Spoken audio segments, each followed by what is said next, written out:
అభినందనలు. అందరికి కూడా మరొక్కసారి హ్యాపీ క్రిస్మస్, మేరీ క్రిస్మస్.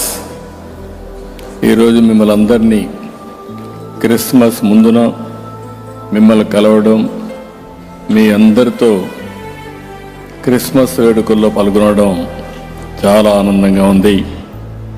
ఈరోజు మనం ఒకసారి చూస్తే ప్రతి సంవత్సరం డిసెంబర్ 15 నుంచో 10 నుంచి డిసెంబర్ మాసంలో కూడా ప్రారంభమవుతాయి. పెద్ద ఎత్తున సెమీ క్రిస్మస్ జరుపుకుంటాం. యేసు ప్రభు ఈ లోకంపై జన్మించిన రోజున మనం క్రిస్మస్గా జరుపుకుంటున్నాం. ప్రపంచంలోని అతి పెద్ద పండుగ ఈ క్రిస్మస్. ఇప్పుడే మేరీ మాత కడుపున యేసు ప్రభు జన్మించిన పవిత్రమైన రోజు, మనకందరికీ పండుగ రోజు. బయట కూడా డెమాన్స్ట్రేషన్ చేసి చూపించారు. అంటే మళ్ళీ ఒకసారి మనందరికీ రిమైండ్ చేయడం, ఏ విధంగా ఒక త్యాగశీలి ఈ భూమి మీదకి వచ్చాడో, యేసు ప్రభు ఏ విధంగా ఈ భూమి మీదకి వచ్చాడో అవన్నీ మళ్ళీ నెమరు వేసుకునే సమయం ఇది. ప్రపంచానికి ప్రేమ, శాంతి, సేవ అనే శాశ్వత విలువలను అందించిన యేసు ప్రభు సందేశం ఎప్పటికీ మార్గదర్శనం. క్రీస్తు బోధనలో ఆయన చూపిన బాట మనందరికీ చిరస్థాయిగా రక్షణగా ఉంటుందని మరొక్కసారి మీ అందరికి కూడా విజ్ఞప్తి చేస్తున్నాను. పశువుల పాకలో పుట్టి గొర్రెల కాపరిగా పెరిగిన ప్రజారక్షకుడు యేసు. నమ్మిన సిద్ధాంతం కోసం బలిదానానికి సైతం వెనుకాడని క్రీస్తు గొప్పతనం ప్రతి ఒక్కరూ స్ఫూర్తిని పొందాల్సిన అవసరం ఉంది.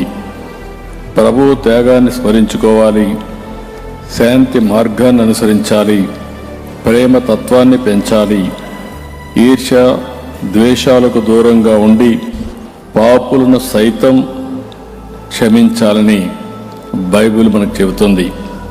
క్రైస్తవ సంస్థలు సమాజ సేవలో ఎంతో కీలకంగా ఉంటారు. క్రైస్తవం అంటే మనకు గుర్తొచ్చేది సేవ.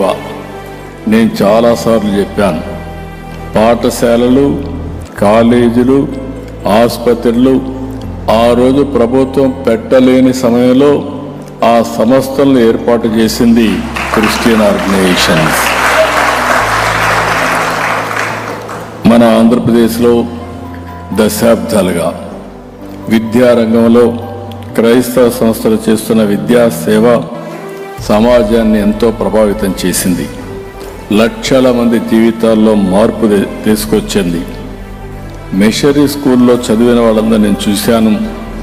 క్రమశిక్షణ, సేవ, నాలెడ్జ్ ఈ 3 కూడా అందించే కేంద్రాలు ఈ మిషనరీ స్కూల్స్ అని చెప్పి కూడా నేను మీకు తెలియజేస్తున్నా. ఈరోజు గుంటూరు ఆంధ్ర క్రిస్టియన్ కాలేజ్ అన్నా, ఆంధ్ర లయోలా కాలేజ్ అన్నా ఎంతోమంది స్ఫూర్తిదాతలను తయారు చేసినటువంటి కేంద్రాలు.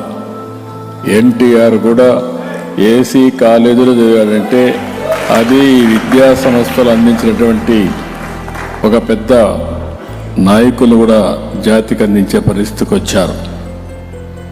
ఈరోజు మనం చూస్తే నేను ఎప్పుడు కూడా ఈరోజే కాదు, మొట్టమొదటిసారిగా ఈ రాష్ట్రంలో క్రిస్మస్ జరపాలి, క్రిస్మస్కి ప్రభుత్వ తరపున ఈ విధంగా సమావేశం చేసి సమైక్య ఆంధ్రప్రదేశ్లోనే మొట్టమొదటిసారిగా ప్రభుత్వం తరపున క్రిస్మస్ జరిపినటువంటి పార్టీ ప్రభుత్వం